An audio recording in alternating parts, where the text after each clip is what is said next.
Thank you, thank you. I'm coming! Ready?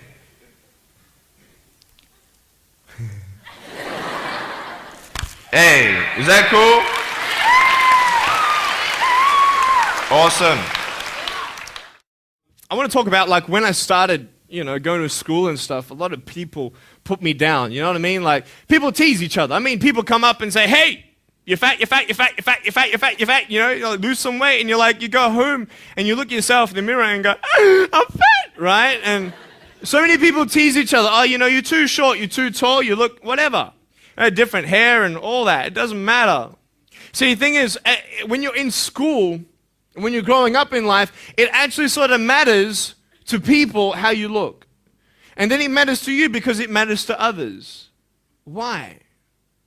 Why does it matter how you look? Because if they don't like you, then who will? If they don't accept you, then who will? And the fear that we have is that we're going to be alone. That we're not good enough. And we have to change ourselves. And so many people put me down and say, Nick, you look too weird and no one's really your friend and you can't do this and you can't do that. And I couldn't change anything. It's not like just fixing my hair one day and everything's fine. It's not like, just whatever. I couldn't change my circumstance. I couldn't just one day wake up and say, hey, give me arms and legs. I need arms and legs. You know what I mean? Like, I went to a bodybuilder, and said, can you make me some arms and legs? No joking. Bodybuilder, you get it? Right? So here's the thing. I go up to people, can you give me a hand? Just joking. But it was so hard because people put me down. And I started believing that I was not good enough. I started believing that I was a failure. That I'd never ever be somebody who people would like or people would accept. And it was so hard, man. I thought to myself, I can't go on the soccer field like everybody else, and I can't ride my bike, and I can't skateboard, and all these sort of things. And I started getting depressed. I thought, what kind of purpose do I have to live? I mean, are you just here to live to die? I mean, is there not a purpose for me? Is there not a purpose in life? And I had questions and no answers. And I asked my mum and dad, why did this happen? I asked doctors, why did this happen? And they don't know. There are some things in life that are out of your control that you can't change and you got to live with. The choice that we have, though, is either to give up or keep on going. I want to ask you, what are you going to believe? Are you going to believe in yourself? Are you going to believe everybody else's judgment on you? Are you going to believe people when they say that you're a failure? When no one really likes you, no one really cares about you. And it's not really to say that, hey, you need someone to come up and say, hey, really, I like you, I care about you. No, it's not that, but it's the fact that people put you down. People don't even look you in the eye. People ask you how you are, and you say fine, but you're not fine, and they'll never know that. I tell you, life is interesting. Life's a journey. See this phone here? Let's say that I want to go to the phone, right? And I start from over here. Now, to get to the phone, it's not like I'm going to start meditating and going hum, right, and float across the air, right? It's not going to work. It's not like I'm going to go hum and woo, it's not going to work. So I have to take one step at a time, one step at a time, one step at a time. You can only take one step at a time. I don't care how big your step is, it's only one step at a time. You can't do two steps in one. You understand? So it's like one step at a time. And you take steps in this direction, you take steps in that direction, sort of get lost along the way, and sometimes you fall down. Now, to illustrate my point, I'm going to jump off the table, do a back twist, and land on the floor. Okay? Is that cool? Are you ready? Oh, there's a clock there? Okay, can you move the clock for a second, please? Beautiful, beautiful. All right.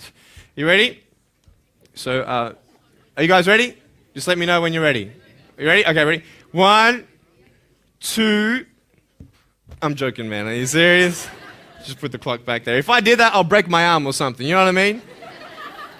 But honestly, along the way, you might fall down like this. Ready? Right? Hello! Right? So what do you do when you fall down? Get back up. Everybody knows to get back up, because if I start walking, I'm not going to get anywhere. But I tell you, there are some times in life where you fall down and you feel like you don't have the strength to get back up. You sort of put a mask on your face when you come to school and pretend that everything's okay when it's not, and you go home and lay in your bed when no one's looking at you, when you don't have to impress anybody, and you're yourself. And fear comes in. You know the fear that you have as soon as you walk into the doors of your house. Maybe there's a broken home. Maybe you have doubt in your life. Maybe you don't know for sure what's going to be happening in the future, and it scares you. Maybe you're worried about what people think of you, what people say about you. Just that fear paralyzes you. And I just want to ask you today, do you think you have hope? Because I tell you, I'm down here, face down, and I have no arms, no legs. It should be impossible for me to get back up. I mean, you go home and tie the legs and arms of your brothers and sisters and like push them down and see how long it's going to take them to get back up. You know what I mean? You know, you can tell them that you'll see them tomorrow. You know what I mean? But this is the thing. It should be impossible for me to get back up, but it's not. You see, I will try 100 times to get up, and if I fail 100 times, if I fail and I give up, do you think that I'm ever going to get up? No. But if I fail, I try again and again and again. For as long as I try, there's always that chance of getting up. Does that make sense? And it's not the end until you've given up.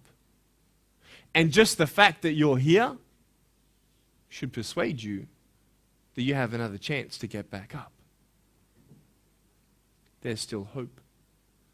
I'm not here today to tell you that I understand your pain. I don't know how it feels to be abused. I don't know how it feels to feel, quote, fat and you've got an eating disorder. I don't know how it feels to have a broken home. I don't know how it feels. But I know how it feels to have a broken heart. And I know how it feels to be alone.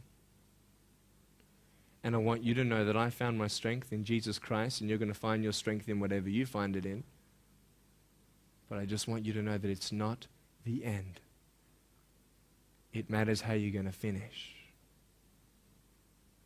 Are you going to finish strong? And you will find that strength to get back up like this.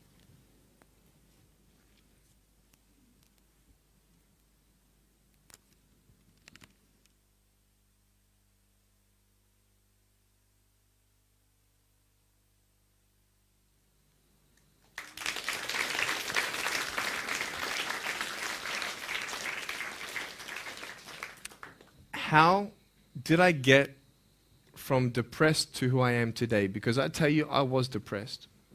When I was age 8, I used to concentrate on the things I didn't have. I wish I had arms and legs, and I wish I could do this, but what can I do? You see, I have a choice, and that's what I want to talk about today, choices.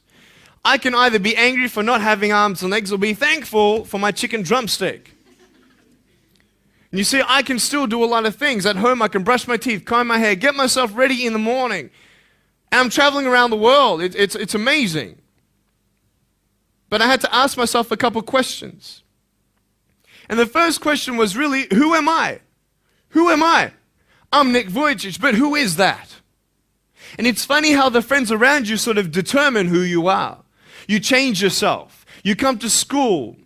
And everybody swore around me at high school, so I started swearing. Why? Because it's the cool thing to do. Everybody swears. So I don't want to be left out.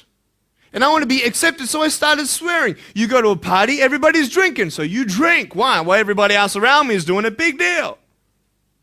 And you start losing yourself, and you start putting your security in temporary things. You start putting your happiness in things that won't last. You can get drunk all you like, but in the morning, you're going to be sober with a headache with the same problems. You want to be high the rest of your life on drugs? Everybody says, don't do drugs, don't do drugs. Well, why? Why do we even go there? It's either out of curiosity, peer pressure, or trying to escape reality. Basically, three things. That's why we go to drugs.